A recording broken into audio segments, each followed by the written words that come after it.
Hey, Darren Smith here from Purple Rhino. We get asked this question more than any other. How do you clean a roof?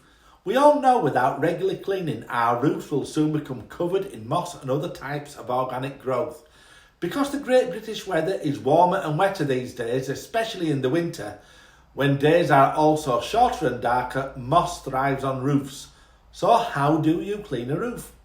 First off, we need to look at the roof and find out what is growing on it. Are there any broken, cracked or missing roof tiles? Second, we need to think about getting the moss off safely and without killing ourselves in the process.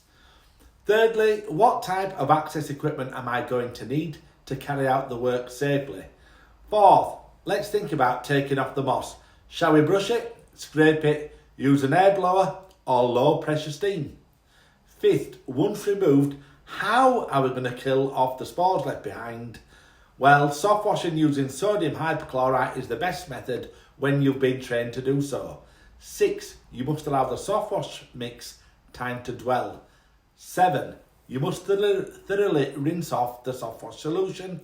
8, check and repeat if required. Apply a neutralising agent such as vinyl wash.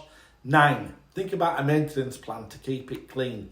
This could be annually, should you have overhanging trees, or 5 yearly if not. Hope you have a phenomenal day and thanks a lot for watching. We love